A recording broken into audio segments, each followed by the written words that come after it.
गुरवे गौरचन्द्राय राधिकाय तदालये कृष्णाय कृष्णभक्ताय तद्भक्ताय नमो नमः। जय श्री कृष्ण चैतन्य प्रभु नित्यानंद श्री अद्वैत गदाधर श्रीवासादि गौर भक्तवृंद। हरे कृष्ण कृष्ण कृष्ण हरे हरे, हरे राम राम राम हरे हरे।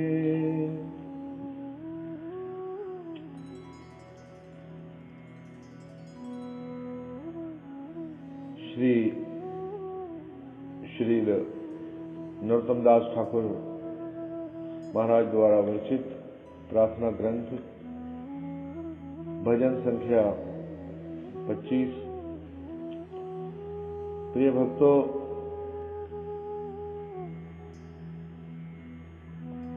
श्री नरोत्तम दास ठाकुर महाराज बड़े भाव से वृंदावन वास की लालसा में वृंदावन के चिंतन में खोए हुए हैं और कह रहे हैं, हरि हरि कबे ही वो वृंदावन वासी, निरखी वो नयन युगल रूप राशि। हे भगवान, कब ऐसा होगा? हाय हाय, कब ऐसा होगा? कब वृंदावन वासी बनूंगा? निरखी वो नयन युगल रूप राशि, कब अपनी आंखों से युगल सरकार का दर्शन करूंगा? तजी शयन सुख विचित्र पलंग, कब अपने सोने के सुख को छोड़ करके, पलंगों को छोड़ करके, कबे व्रजेर धुलाए दूसर ही में अंग, कब व्रज की धूली में ये मेरा अंग क्या है दुरिस्त होगा। षड रस भोजन दूरे पर हरि, कबे ब्रजे मांगिया खाइबो मधुकर। ये खाने के जो इसके 6 रस होते हैं, कब इसका त्याग करके इससे दूर हो जाऊंगा। कबे ब्रजे मांगिया खाइबो मधुकर, कब ऐसा दिन होगा कि ब्रज में भीख मांगते खाऊंगा। परिक्रमा करिया बेड़ाबो वने वने, विश्राम करीबो जाय यमुना पुरी। परिक्रमा करूंगा, वन वन भटकूंगा, कब विश्राम करूंगा? यमुना जी के जो बगल में होंगे जंगल, उसमें। ताप दूर करीबो शीतल वंशी वटे, कबे कुंजे परवेशी वो वैष्णव निकटे। नरोत्तम दास कहे, करी परिहार कबे वे ए मन दशा हईबे अमा। कब मन की सारी ताप दूर हो जाएगा, शीतल वंशीवट की ठंडी छांव में बैठूंगा। कबे कुंजे परवेशी वो वैष्णव निकटे, कब मैं कुंज में प्रवेश करूंगा और जहां पर बहुत सारे वैष्णव बैठे होंगे। नरोत्तम दास कहे, करी परिहार कबे बा ए मन दशा है बे, कब मेरे मन की ऐसी दिशा है।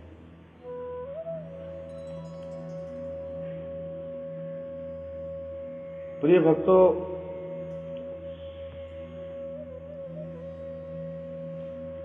श्री ठाकुर महाशय साधक आवेश में वृंदावन वास की लालसा बराबर प्रकट कर रहे हैं। श्री वृंदावन माधुरी ने उनके चित्त में विपुल अलोड़न जगाया है और जागेगी भी क्यों नहीं। श्रील प्रबोधानंद पाद ने लिखा है, अनंत ब्रह्मांड वली वलित मूल प्राकर तितः सुदूरे स्वादये जयति भगवजयो तिमर मृतम। अनंत ब्रह्मांड से युक्त मूल प्रकृति से बहुत दूर अमृतमय अस्वादय भगवत ज्योति यानी ब्रह्म जयशील हो रही है, उसके अंतःस्थल में वैकुंठ है। जहां ब्रह्म ज्योति खत्म होती है वहां वैकुंठ शुरू होता है। उसके भी अति रहस्थल यानी गुप्त स्थान में काम बीज आत्मिक दयुतशील परम अस्वादय श्री वृंदावन अवस्थित है। वैकुंठ है, वैकुंठ के अंदर भी एक गुप्त स्थान में कौन मौजूद है? वृंदावन। श्री वृंदावन मृदुल अति स्वच्छ मधुर महाचिंतामणियों से युक्त आनंद निकेतन महादिव्य अमोद पूर्ण, अमोद का मतलब होता है सुगंध, खुशबुओं से भरा हुआ, पूर्ण परिणय रस सागर का आकार,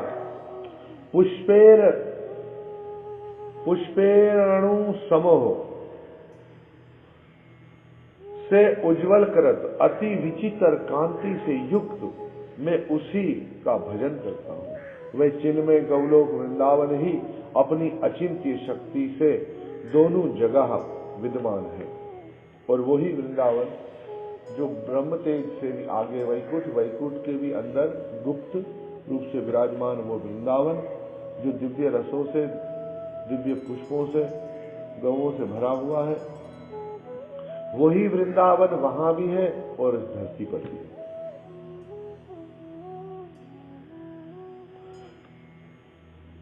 ये चिन्मय गौलोक वृंदावन ही अपनी अचिंत्य शक्ति से दोनों जगह विद्यमान है। भौम ब्रज प्रकृति का रूप अंगीकार किए हुए हैं। ये भौम ब्रज जो है, ये जैसे आजकल के हमारे पृथ्वी का वातावरण है, उसी वातावरण को जाहिर करते हुए सामने है हमारे। किंतु भावुक भक्तों की आंखों के आगे उसकी सौ प्रकाश अपराकृत शोभा माधुरी फूट उठती है। जो भावुक भक्त है ना, कौन से भगत? भावुक भक्त। तो उन भावुक भक्तों के आगे असल वृंदावन प्रकट हो जाता है। श्री ठाकुर महाशय वृंदावनवासी होकर युगल रूप राशि दर्शन करने की वासना रखते हैं कि मैं वृंदावनवासी हूं और युगल सरकार के दर्शन करूं। श्रील राधा मोहन ठाकुर ने इस पद्य की महाभाव अनुसारणी टीका में लिखा है।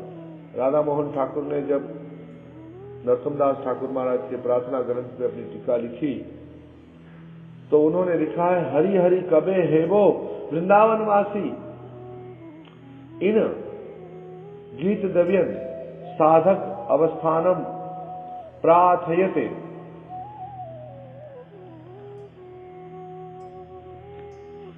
वो कह रहे हैं कि इस पद्य में साधक अवस्था में ही प्रार्थना कर रहे हैं। किस अवस्था में प्रार्थना कर रहे हैं? एक भक्त की दो प्रकार की प्रार्थना होती है।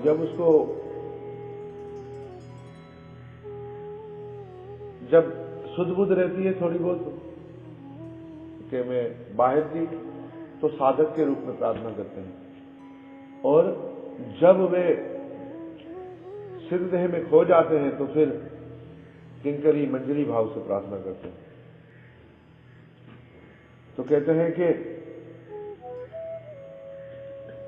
इसीलिए यहां श्री राधा गोविंद, राधा, मदन मोहन आदि विग्रहों के दर्शन की आकांक्षा से ही कहा है। निर्खीबो नयन युगल रूप राशि। बाद के पदों में साधक देहोचित प्रार्थना ही देखने में आती है। भावुक भक्त साक्षात्कार की तरह ही विग्रह माधुरी का आस्वादन करते, इसलिए रूप राशि शब्द प्रयुक्त हुआ है। श्रील ग्रंथकार महोदय देह देहिक आदि का सुख स्वच्छंद त्याग कर एकांत वैराग्य के साथ वृजवास की कामना कर रहे हैं। तजिया शयन सुख विचित्र पलंग कबे वृजेर झुलाए दूसर हाईवे अंग। षड रस भोजन दूरे परहरी कबे वृजे मांगिया खाइबो मधु।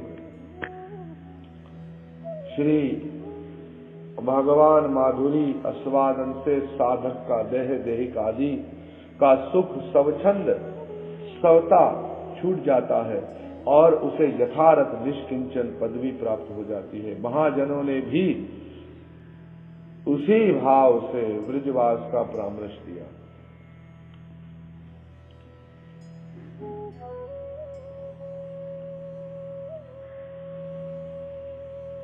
वृंदावन महिमा अमृत में लिखा है, भ्रमदष्टा तले तले विटपानाम ग्रशम भिक्षमतः सवचंदम पिवः यमनम जलमलम चीरम सुकंथम करो समानम कल्या अति घोर गरलम निचापानम सुधाम शरीर राधा मुरलीधरो भज रसद वृंदावनमा तयजः। हे भाई, एक एक वृक्ष के नीचे रहो, गांव गांव में भिक्षा करो, स्वच्छंद चित्त से यथेष्ट यमुना जल पियो, छिन्न वस्त्र से उत्तम कांथा तैयार करो, फटे हुआ कोई कपड़ा मिल जाए उसकी लंगोटी बना लो, समान को अति घोर विष समझो, और जो कोई सम्मान दे उसको क्या समझो कि ये तो मेरे लिए घोर विष। नीचपन को ही सुधा मानो, कोई तुम्हें नीचा समझे तो समझो कि ये मुझ पर कृपा हो गई, और अपने आप मन से अपने आप को नीचा मानो। श्री राधा मुरलीधर का नित्य रस पूर्वक भजन करो, वृंदावन कभी मत त्यागो। और इस अवस्था में रहकर वृंदावन, और आज भी जाओ वृंदावन में हजारों भक्त इसी भाव से, कोई इस गली में बैठा है, कोई इस गली में बैठा है, इधर बैठा है, भिखारी की तरह, कोई समोसा दे जाए तो ठीक, कोई कचौड़ी दे जाए तो ठीक, कोई कुछ फल दे जाए तो ठीक, न दे तो भी हाथ में मारा, हरे कृष्ण कृष्ण कृष्ण हरे, हरे राम राम राम। लोग सोचते अरे अच्छा, उनमें कई करोड़पति परिवार थे, कोई अरबोपति परिवार थे, लोग सब कुछ अपना त्याग कर कहाँ बैठे। एक माता जी मैंने बताया था ना कि राधा रमन जी के मंदिर के पास बैठी है, 41 साल पहले जब वो जवान थी तब आई थी, तो पूछा कि वृंदावन कहाँ है, किसी ने बता दिया राधा रमन जी की चौखट पे यही वृंदावन है, बस वहीं बैठ गई, यही वृंदावन है। कभी ना कभी युगल सरकार यही दर्शन दे, और आज तक वहीं बैठी बैठी हरे कृष्ण कृष्ण कृष्ण हरे हरे, हरे राम राम राम हरे। लोग कहते भी है कि भाई यहाँ जाओ वहां जाओ, बोले नहीं, मुझे वैष्णवों ने बताया यही वृंदावन, बस मेरे लिए। ऐसे ही शाम कुंड पर जब जाएंगे, राधा कुंड पर बस माताएं बैठी है, बूढ़ी बूढ़ी माताएं, कई बाबा लोग आप देखेंगे विचित्र दिशा से परिक्रमा लगा रहे हैं, घूम रहे हैं, कोई सूरज के नीचे, कोई सूरज के नीचे। तो मैंने अभी सुबह ही कहा कि जब नाम प्रभु दया करेंगे ना, उसका जब रस आ जाएगा ना, ये देखिए ये क्या क्या छोड़ के सब हमारे तो मोबाइलों के 2-4 गुरु भी नहीं छूट रहे, वो भी वो जिसमें भक्ति है भी नहीं, कि सब छूट जाएगा आस्ते आस्ते, सब सरलता से छूट जाएगा, पर कृपा होगी तो ये तो सब छोड़ दो। तजिया शयन सुख विचित्र पलंग, फिर तो सोने का नींद भी छोड़ देंगे, पलंग भी छोड़ देंगे। कबे ब्रज धुलाए धूसर हईवे, कब ब्रज की धूल में ये अंग क्या होंगे, धूलित हो जाएंगे। इस अंश का तात्पर्य यही है कि विचित्र पलंग के शयन सुख की अपेक्षा कर सके, तभी ब्रज रस में लेटकर ब्रह्मा उद्धव आदि की सपरणी गोपी पग रज से अंग धूलिष्ट होगा। गोपी अनुगत्य में प्रेम पाने की ये महासाधना है। श्री ठाकुर महाशय ने षड रस भोजन त्याग कर मधुकरी व्रति से जीवन धारण करने की इच्छा व्यक्त की। माधुरी निष्कंचन लोगों की भिक्षा विशेष है।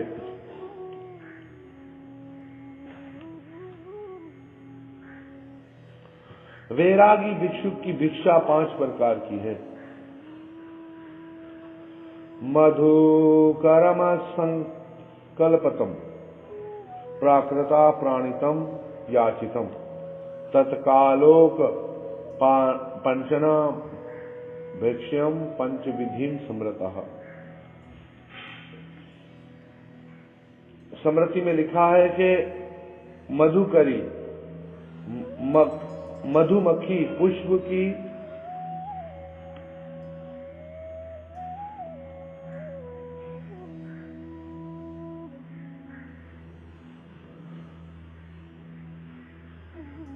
मधुकरी यानी मधुमक्खी पुष्प का पीड़न किए बिना विभिन्न पुष्पों से बिंदु बिंदु मधु संग्रह कर जीविका निर्वाह करती है। मधुमक्खी क्या है? किसी भी फूल को तोड़े बिना अलग अलग फूलों से थोड़ा थोड़ा क्या ले लेती है? रस ले लेती है और अपने जीवन को चलाती है। उसी प्रकार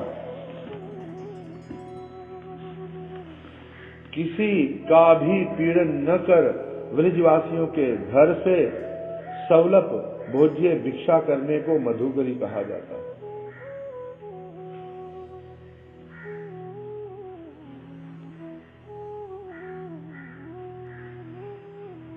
नंबर 2, अंशकल्पत कोई भिक्षा देगा या नहीं देगा, ये न जानकर की गई भिक्षा।